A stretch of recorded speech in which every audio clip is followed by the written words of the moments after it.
और महाराज भगवान वहां पहुंच गए जहां भगवान शिव का धनुष रखा था। सैनिक वहां पहरा दे रहे थे।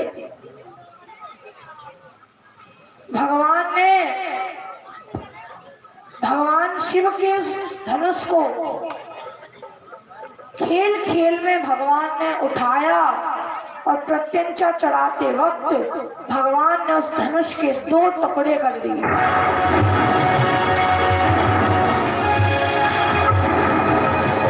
और जितने सैनिक पहरा ले रहे थे सब भगवान को मारने आए। तो भगवान ने एक टुकड़ा दाऊ भैया को दिया, एक अपने पास रखा, सबको ठिकाने लगा दिया। और महाराज अब अखाड़े में भगवान आने लगे तो अखाड़े के द्वार पर महावत कुबलिया पीड़ हाथी को लिए हुए खड़ा था। कुबलिया पीड़ हाथी जिसमें 10,000 हाथियों का अकेले में बल था। महाराज उसे लेकर महावत खड़ा था। भगवान ने महावत से कहा कि महावत हटा ले, हमें अंदर जाने दे। और महावत ने मना कर दिया। भगवान को क्रोध आया और महाराज महावत ने भी कुबलिया पीड़ को छोड़ दिया। तो भगवान को मारने के लिए कुबलिया पीड़ आने लगा। भगवान को अपने पैर के नीचे दबोचने के कई प्रयत्न किए, शूंड में लपेट लिया। और महाराज अंत में भगवान ने देखा कि ज्यादा लीला नहीं करनी चाहिए, ज्यादा लीला नहीं करनी चाहिए। तो महाराज अंत में भगवान ने कुबलिया पीड़ हाथी के जो दांत थे भगवान ने एक मुक्का मारा और उन दांतों को पकड़कर आकाश में घुमाकर कुबलिया पीड़ हाथी को फेंक दिया और उसके दांत तोड़ दिए। महाराज कुबलिया पीड़ का भगवान ने उद्धार किया। महावत को भी भगवान ने मारा और कुबलिया पीड़ के दांतों को हाथ में लिए हुए ही भगवान ने अखाड़े में प्रवेश किया। अखाड़े में भगवान ने प्रवेश किया तो सब भगवान को देखने लगे। बड़े बड़े सूरवीर भगवान को सूरवीर के रूप में देख रहे हैं। जो माताएं बैठी थी वो अपने पुत्र के रूप में देख रही। नंद बाबा आदि ब्रजवासी देख रहे हैं अपना कन्हैया आ गया। और महाराज जाकी रही भावना जैसी प्रभु मूर्ति देखी तिन तैसी। जो जिस भाव से भगवान को देखता है भगवान उसी भाव से उसे देखते। जाकी रही भावना जैसी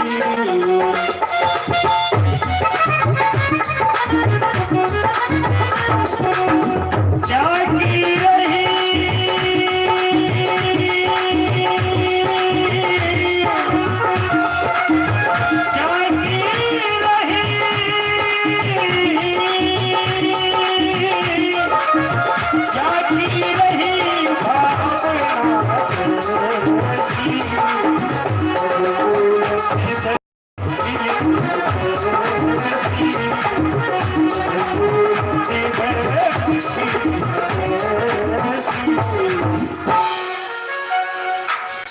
तो महाराज जो जिस भाव से भगवान को भजता है भगवान उसी भाव से उसे भजते हैं। अब कंस के कुछ पहलवान अखाड़े में थे, चाडूर मुष्टिक आदि पहलवान। तो वो भगवान से बोले कि कृष्ण तेरे बारे में बहुत सुन रखा है, आजा तू हमारे साथ मल्ल युद्ध कर, द्वंद्व युद्ध कर।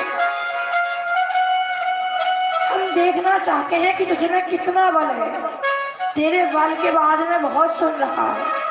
तो भगवान ने पहले तो मना कर दिया कि मुझे यदि द्वंद्व युद्ध करूंगा, कुश्ती लड़ूंगा तो केवल अपने साजवाज के से, तुमसे नहीं। और महाराज चाडूर बोला, ज्यादा कुछ बोल दिया कि कहने लगा कि महाराज को प्रसन्न रखना प्रजा का कर्तव्य है, आजा जरा कर्तव्य का पालन कर ले। ज्यादा कुछ जब चाडूर ने बोला तो भगवान आ गए। चाडूर दाऊ भैया से बोला कि दाऊ यदि तुझे लड़ना है, तुझे कुश्ती करनी है, तो मेरे भाई मुष्टिकासुर से तू कुश्ती कर सकता है।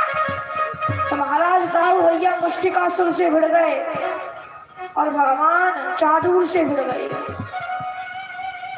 पैरों से पैर मिलाकर, पंजों से पंजे मिलाकर, हाथ से हाथ मिलाकर, छाती से छाती मिलाकर मल्ल युद्ध आपस में होने लगा।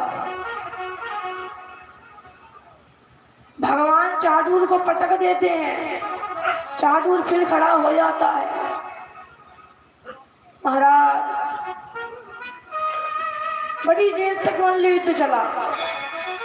तो भगवान ने सोचा ज्यादा देर तक भी ना चलाओ, ज्यादा देर तक ठीक नहीं।